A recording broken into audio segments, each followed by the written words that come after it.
Hi all, I have another absolutely fascinating Magnus Carlsen game to show you.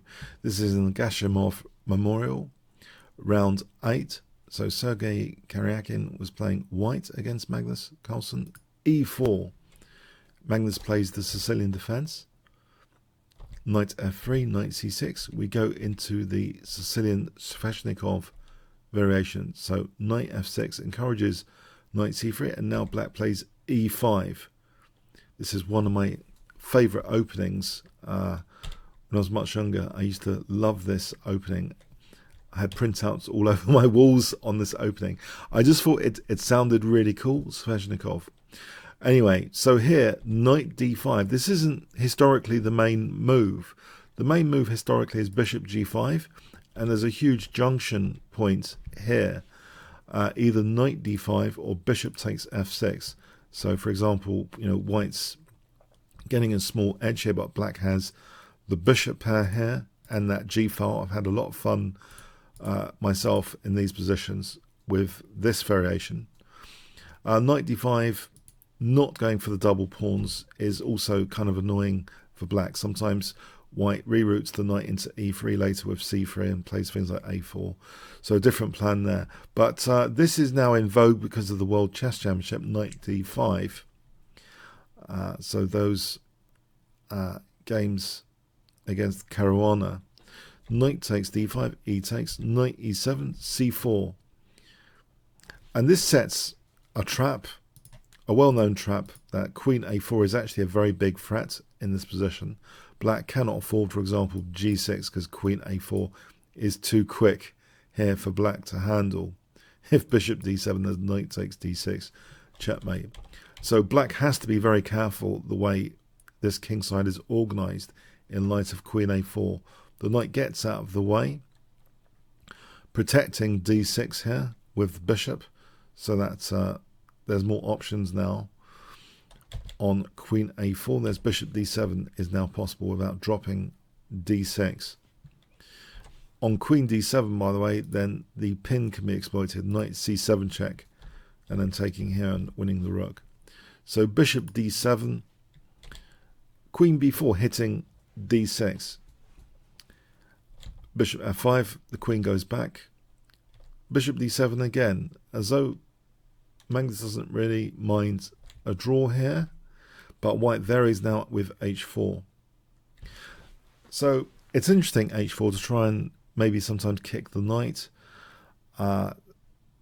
So this is actually stopped, and you could argue at some cost, isn't this pawn a fixed target on h5? We see bishop g5, queen b8, bishop e2, a6, the knight goes back, queen c7.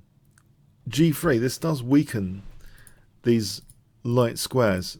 There's the light square bishop here, the guardian of these light squares. Interestingly, if white castles bishop e7, the h-pawn is kind of a target here as well, though. And if white has to play something like g3 here, tactically there's something like knight f4. This is really quite interesting for the variations of this opening. G takes, rook h6, and black's whipping up quite a dangerous position here. Quite a dangerous attack indeed. Could be very, very good for black as an example. Yeah, it's pretty dangerous actually, yes, if white castles too quickly in this scenario. So bishop e7, yeah, g3 is running into knight f4. Here, if knight d1 instead, knight takes h4. So it's white's pawn that can be a target as well. So white kind of protects with g3 now, bishop e7, and the bishop actually drops back.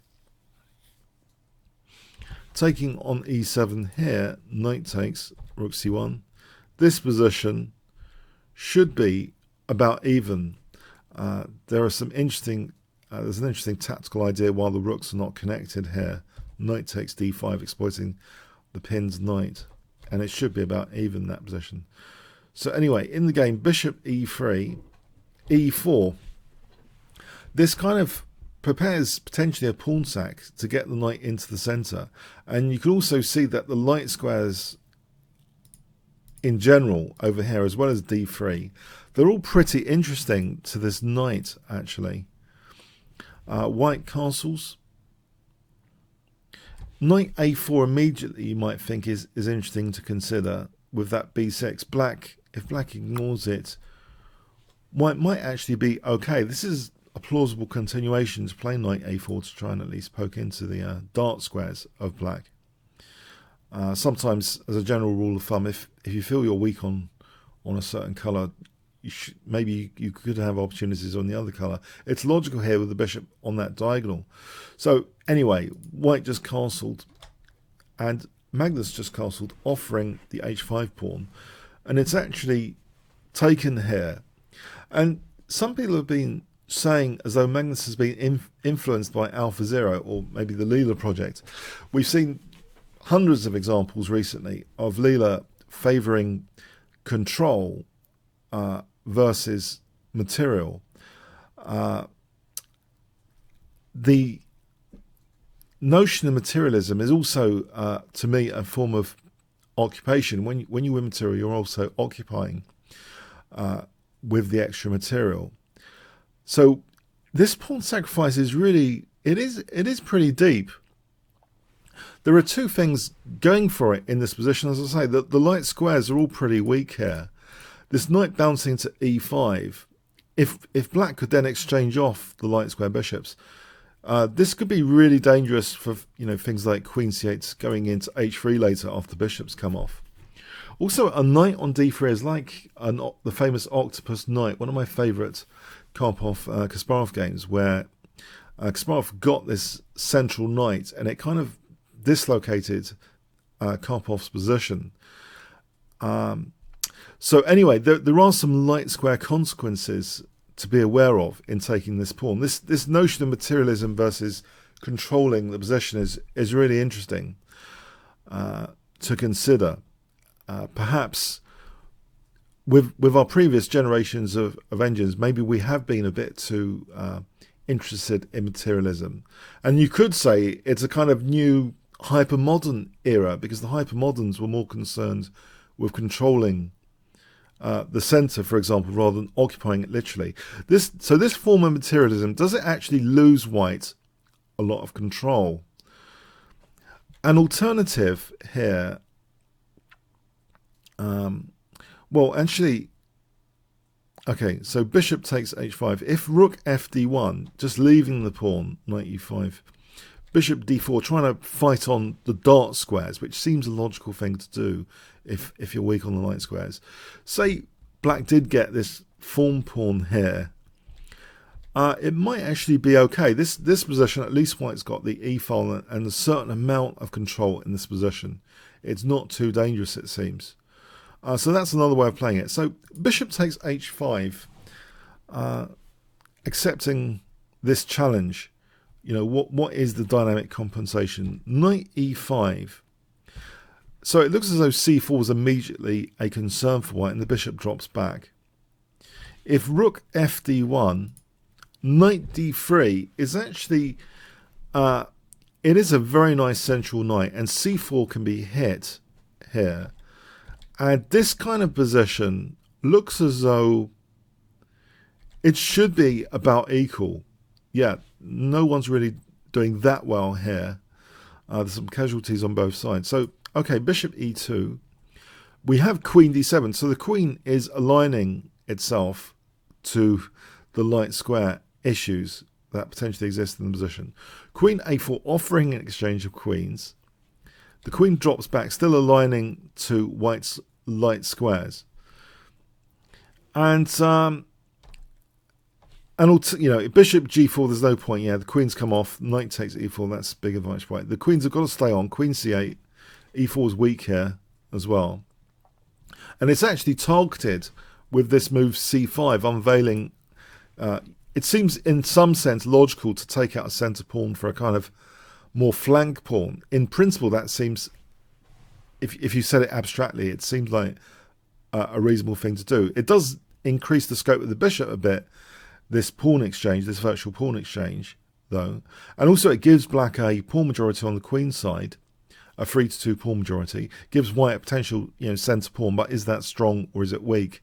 So this big structural change occurs with c5. If instead queen d1, then knight takes c4, this position is also, it's a really kind of interesting counter pawn sack to consider, trying to get control back of the position. And it looks as though it should offer white equal chances.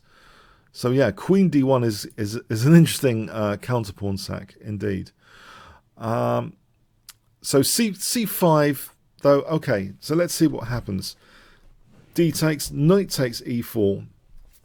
And Magnus creates an interruption here, tactic, against that knight. So threatening bishop takes e4, interrupting that protection of the knight. The knight drops back, and now we get b5. And it seems when you have a pawn majority and get a tempo gaining move as well, that does seem like a great thing. The other thing though about this, white's centre pawn doesn't seem to be that handy if there's a big blockade on d3 here.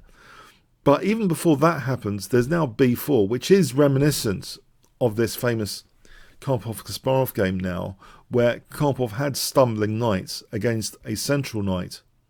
The threat immediately, which might, tactically and in some way justify it, is knight b6, forking queen and rook. But this is bypassed by providing an even bigger threat for white to handle, which is bishop e4, with the threat of queen h3. So what was the alternative, just for a moment, to knight a4? Knight b1 stumbling around, rook d8. This doesn't look too great for white. That pawn is vulnerable.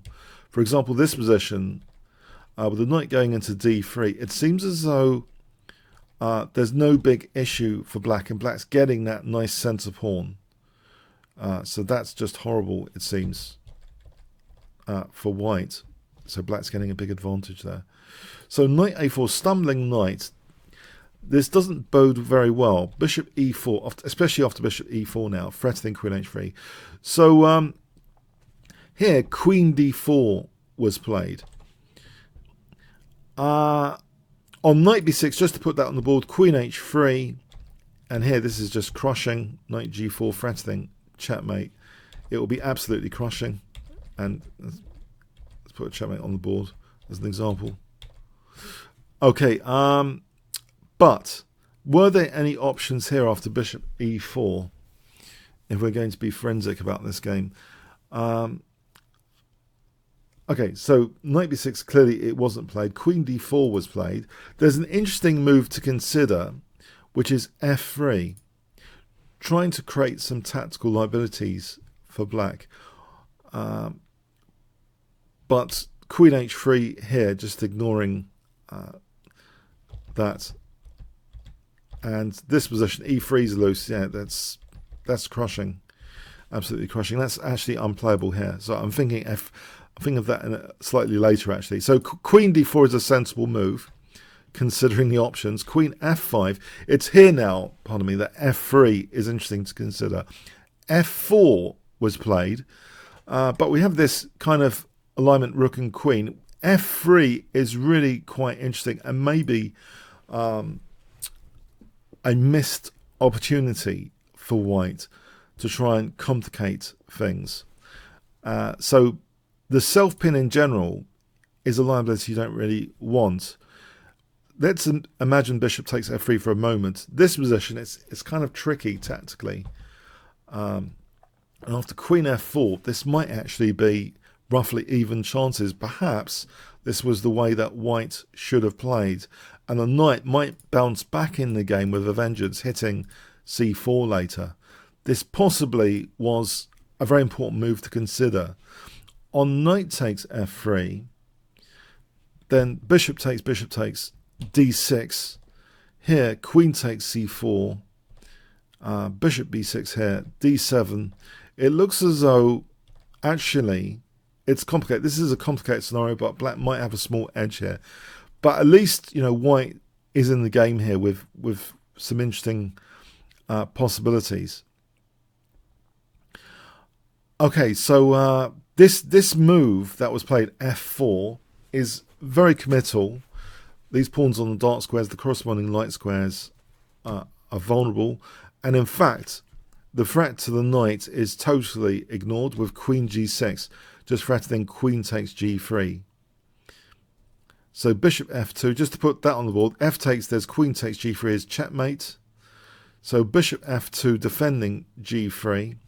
Now knight d3. Okay, so what is going on here? On also, by the way, possible knight f3 check. This position is pretty dangerous for white. This would have been pretty dangerous as well. This is really plausible. This kind of attack scheme is a big advantage to black, as an example. So anyway, knight d3 though is also very good. We have h5. If bishop takes d3, c takes, this position is pretty solid for black, especially things like bishop takes f4, if taking queen g2 mate. Black's getting a big advantage there as well. So h5 is an interesting try to try and take away the queen from protecting the bishop. The queen sticks around to protect the bishop. Bishop g4 now trying to forcibly take the queen away from the bishop again. Here, as an alternative, rook ad1.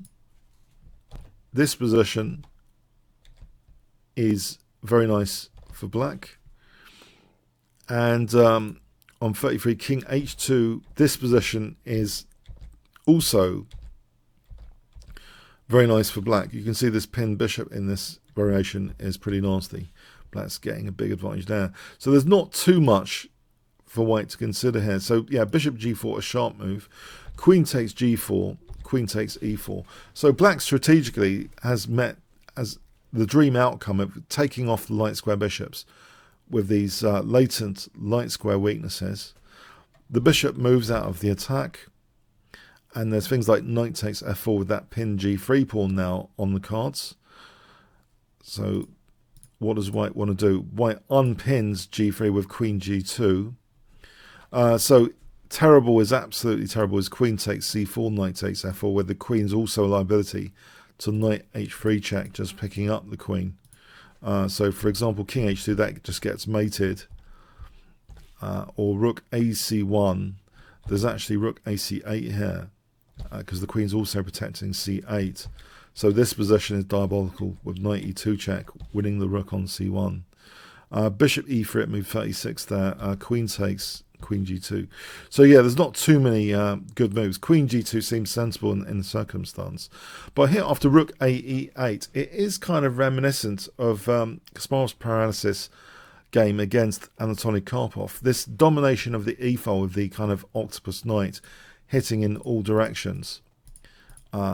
It was absolutely one of my favourite games, the Octopus Knight game. Check it out on the channel. So this Octopus Knight here, which was coined, by the way, by Raymond Keane in the preface of Batsford Chess Openings. I think the game got a lot more interest because it was mentioned in the preface, yeah, of that classic openings book. Where, you know, Kasparov's gambit, because it was said that grandmasters pounded the table in outrage that Kasparov had repeated his so-called gambit, but it got this huge knight. Anyway, here, this is reminiscent of that. And the thing is, black can conveniently double on the e-file and basically take on f2 and play rook e1. It'll be devastating. And this bishop is also going to be dangerous on this diagonal potentially. We see bishop d4. So let's say a3 is an alternative, just to see something concrete with what was just said. Here, black can get ready to use this diagonal, prepare the grounds for this bishop to use this diagonal. So here, bang, then bishop c5. It's just, it could be absolutely crushing like this.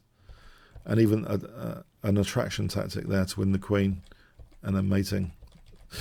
Okay, so that sort of thing is on the cards. On knight b6, as an alternative, knight takes, bishop c5 is very nice. After deflecting the queen away from g3, then rook e2 is mating or winning the queen. So very unpleasant stuff. Bishop d4, we have queen takes h5. Rook e2 was also plausible at this point, just to show the strength of black's position. Black's really dominating the position. But queen takes h5, and I think I've overrun the game, haven't I?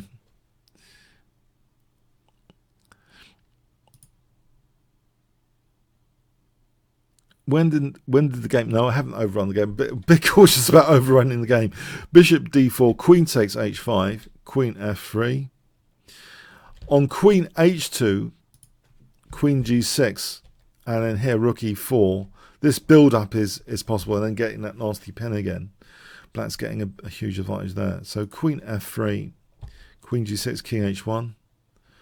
There's no point nudging the queen with f5. The queen just goes to the dark square g5, and this is just, there's ways of attacking the king here, for example, like this. It's all getting pretty nasty. So king h1, rook e4, bishop f2, rook fe8. The game ended here, actually. Yes, with the doubling of the rooks. Yeah, quite amazing. So Sergei Karjakin doesn't usually get clobbered like this with the white pieces. White is in a kind of state of paralysis, and you might think, well, okay, prove it. Let's prove it again. I think, you know, the basic idea in this position, queen g2, is basically to knock out f2 and then use the bishop to exploit those dark squares. So this is just a fictional variation now. Queen g2, rook e2, then queen g4. That pawn is also dangerous. Just imagine this happens, knocking out that dark square bishop. There's things like this. In fact, g3 is very weak here and could be winning the queen. Another scenario, instead of queen g2, let's say b3, then knight takes f2, rook e3, rook takes, and the rook's doubling like this on the 6th rank for rook h3, and this fells to queen e4 check and rook h3. With the rook on g2 pin, there's nothing for white to do. White's just losing the queen there. Rook ad1 is another example. Then knight takes f2, rook e2, check here, and then mating there. So yeah, it is pretty hopeless here after rook fe8. So a pretty classic game. It was mentioned that I should check this out. Thanks whoever mentioned that. That was great. Game choice. Magnus has been winning lots of games recently. The Gashimov Memorial really has shown his amazing dominance and kind of stylistic change. It's sometimes felt as though Magnus was playing very long-winded games before, and there have been some really sparkling games he's been playing in this Gashimov Memorial, as though it's like a more tactical kind of dynamic style has emerged. So maybe there has been some influence of all the neural network games. But this entire philosophy, I think the one that's really important to me, which Demis Hassapis, I saw this video recently, he was saying that the conventional engines favoured materialism over control. And if you think about it, because the engines have been the professional's first analytical assistant, maybe that has pervaded into human thinking. We kind of evolved with the technology, maybe ourselves a little bit in our thinking, and maybe the neural network approaches have kind of proven with a huge amount of evidence that there is a lot of dynamic potential in the game. And materialism is a form of occupation. And so in a way, to me, this is a kind of new hypermodernistic era where instead of trying to occupy with extra material, you just try and dominate the position. And here, there was an extreme domination of the position. So really, this is perhaps the sign that there's a dynamic change of climate which could be occurring soon. This new influence of dynamic control versus materialism or occupation. A new human hypermodernistic era, perhaps. Okay, if you enjoyed this game, please click on the top left box, which should appear shortly, to become a member at chessworld.net. Play against other YouTubers. You can also test yourself on the variations of this and other game videos from the improved menu, the puzzle books option, which has a link to the annotated game. Comments, questions, donations, see the description. Like, share, subscribe with the notification bell. Really appreciated. Thanks very much.